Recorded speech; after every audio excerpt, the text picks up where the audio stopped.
रविवार की रात को एक बहुत ही दुखद घटना यहाँ पर अक्की में घटित हुई है और जिसकी जानकारी हमें तो सुबह मिल पाई, क्योंकि जो जानकारी हमको मिली तो रात के लगभग 2-2:30 बजे के करीब जो है वो आग लगी।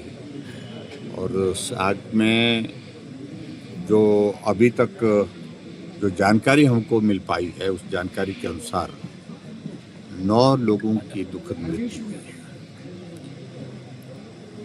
क्योंकि बाहर निकलने की गुंजाइश नहीं बनी। संभवतः रात का समय था, सब लोग आराम कर रहे थे, सोए हुए थे और उसमें जो लोग हैं उनके बारे में जो जानकारी हमको अभी तक मिली है, नेपाल के और बिहार के भी, जो यहाँ पर लेबर का काम करते थे, स्वाभाविक रूप से दिन भर मजदूरी करने के बाद, थकान के बाद वो लोग आराम कर रहे थे।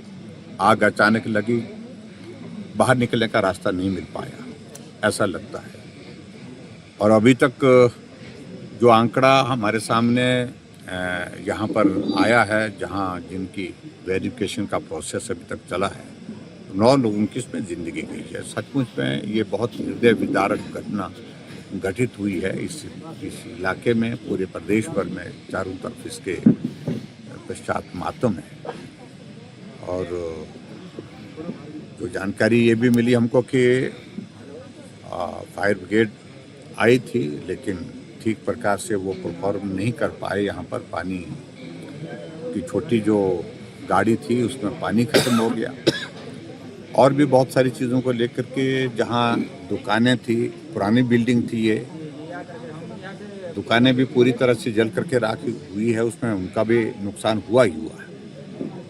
लेकिन सबसे बड़ी पीड़ा का विषय हम सब लोगों के लिए है कि जिंदगियां बहुत गई, सामान जल गया, दुकान जल गई, वो नुकसान अपनी जगह है, लेकिन उसके बावजूद जो नुकसान ज़्यादा हुआ है वो लोगों की ज़िंदगियां यहाँ पर चले गई।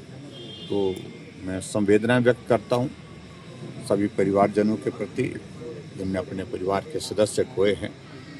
और मैं इस बात के लिए यहाँ के स्थानीय नौजवानों का, जिनके साथ अभी मेरा मिलना हुआ, जिनका परिचय यहाँ पर कराया, जिनको यहाँ पर उस दिन रात को जैसे ही जानकारी मिली तो उसके पश्चात तुरंत वो यहाँ राहत कार्य में जुटे, मदद करने के लिए रेस्क्यू ऑपरेशन में जुटे। जितना संभव था अपने जीवन को जोखिम में डाल करके यहाँ के स्थानीय लोगों ने बहुत मेहनत की है, परिश्रम किया है। मैं उनका भी धन्यवाद करता हूँ, स्थानीय गांव के लोगों का भी धन्यवाद करता हूँ।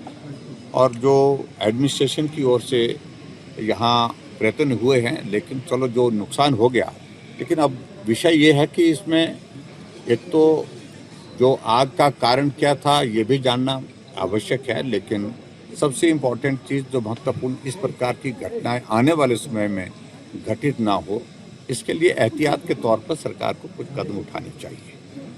और जो प्रभावित परिवार हैं उनको जो जितना हर संभव जितनी मदद हो सकती है मदद देनी चाहिए, यही मैं कहूँगा। और इसके सिवा मुझे कुछ ज़्यादा नहीं।